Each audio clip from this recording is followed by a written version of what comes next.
Sir, Sonam Wangchuck जो हैं lately उन्होंने ये कहा है कि मेरी वाइफ ने उनसे कांटेक्ट करने की कोशिश करी और मैं अपना फास्ट उनके थ्रू तोड़ना चाह रहा था, राहुल गांधी के थ्रू, पर वहाँ से मेरे को कोई ग्रेट रिस्पॉन्स नहीं मिला। तो उसके ऊपर आपका क्या ओपिनियन है? और वैसे सोनम वांगचुक को आप किस तरीके से देखते हैं, क्योंकि उनका भी अपना एक इतिहास रहा है, पर उस प्रोटेस्ट में उनकी बड़ी इज्जत थी और बच्चों में थी, अभी भी है।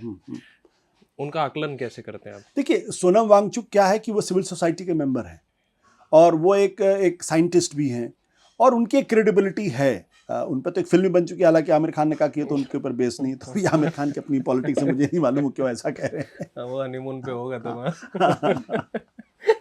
तो सोनम वांगचुक ने इस आंदोलन को एक नैतिक आभा दी कि जब इतना बड़ा आदमी जब उस आंदोलन में बैठ जाता है, आमरण अनशन कर रहा है, 26 दिन तक जब आमरण अनशन करता है, खाना नहीं खाता है, तो उस आंदोलन को जो एक मॉरल जो उसका वो था ना कि फाइबर, वो बहुत मजबूत हो गया कि नहीं ऐसी ये सीरियस मामला है, ये गंभीर मामला है और इसकी क्रेडिबिलिटी अनक्वेश्चनेबल है।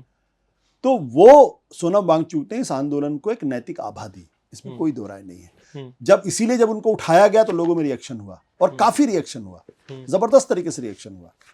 जब लाठीचार्ज हुई तब तो खैर मामला बिल्कुल ही हाथ से निकल गया। तो सोनम वांगचुक की जो भूमिका थी वो ठीक थी, लेकिन सोनम वांगचुक से मुझे एक शिकायत है। वो शिकायत क्या है? बल्कि दो शिकायत है। एक शिकायत यह है, आपका आंदोलन सरकार के खिलाफ था, आपका आंदोलन विपक्ष के खिलाफ नहीं था। तो आप ये क्यों उम्मीद कर रहे थे कि राहुल गांधी आके आपको वो पिलाते या आपका अनशन तोड़वाते? आप सरकार से सवाल कर रहे थे ना, आप सरकार से लड़ाई लड़िए, सरकार से पूछिए कि सरकार का कैबिनेट मिनिस्टर क्यों नहीं आपके पास आया। बाद में आया जब लाठीचार्ज हो गया, जब नुकसान हो गया, और आपने तब क्यों तोड़ा अनशन जब जेपी नड्डा ने आपको जूस पिलाया। जब आपने तो ये कहा था कि हम तब तक अनशन नहीं तोड़ेंगे जब तक कि मंत्री का इस्तीफा नहीं होता, तो आपने उसका इंतजार क्यों नहीं किया? आपने 24 घंटे और इंतजार किया होता तो आज सोनम वांगचुक का जो ऑरा है वो बहुत बड़ा हो जाता। लेकिन उन्होंने पहले तोड़ दिया। फिर उनकी पत्नी ने जिस तरीके से वक्तव्य दिए राहुल गांधी को लेके, वो ठीक नहीं है। इसका मतलब ये कि आप तो लोग सवाल पूछेंगे कि where is are you also doing politics? तो जो सोनम वांगचुक का जो अपना रोल था वो उन्होंने निभाया, इस आंदोलन को एक नैतिक आभा उन्होंने दी, लेकिन जो उसमें पॉलिटिकल इनपुट डालने की कोशिश की गई, मुझे लगता है उसकी वजह से सोनम वांगचुक की अपनी क्रेडिबिलिटी पर भी कुछ सवाल हैं जिसका जवाब उनको देना चाहिए, सीधी सी बात। पर इंटरेस्टिंगली सर, इसमें यह भी है, उन्होंने तो ये कहा है कि मैं चाह रहा था ओपोजिशन के एमपीज के साथ में वो ये तोड़ूं, वो लोग आ ही नहीं रहे थे। और दूसरा, उसके बाद मैंने ये भी कोशिश की एटलीस्ट उनकी फोटोज वहां पे हो तो मैं उनके साथ वो अनशन तोड़ूं। पर 24 दिन सर आदमी खाली पेट बैठा है, वो कब तक रहेगा?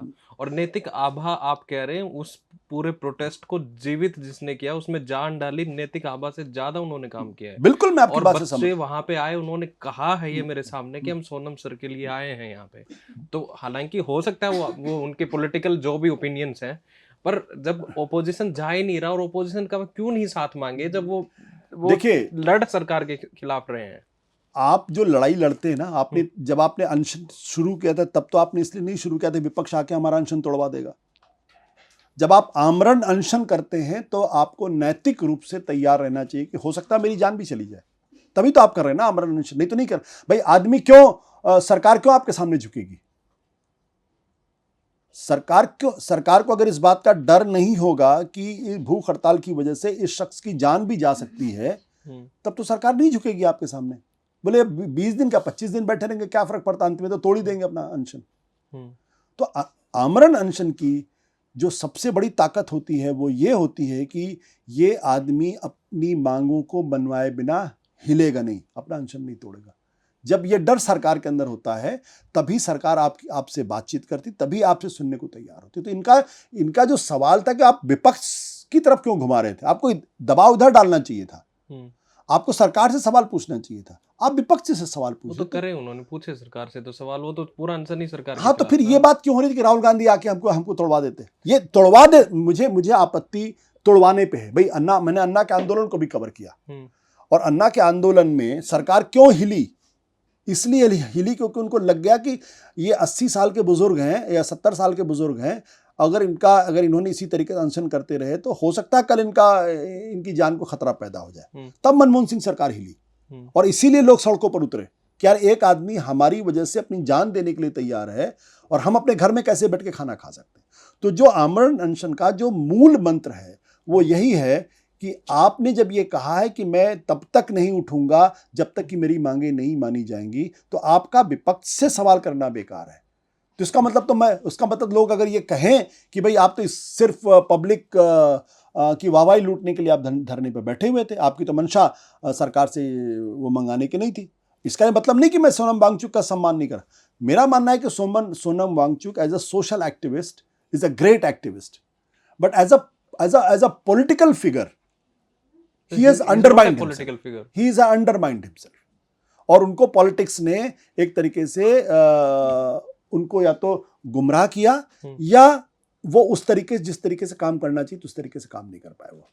मुझे ये बात समझ में नहीं आती कि आपको राहुल गांधी से क्या लेना देना था या आपको विपक्ष से क्या लेना देना था। आप विपक्ष का क्यों इंतजार कर रहे थे? कोई मतलब नहीं था। आपको सरकार से डायलॉग होना चाहिए था, सरकार के ऊपर दबाव डालना चाहिए था। सरकार के ऊपर तो डाला ही था सर उन्होंने दबाव, ऐसा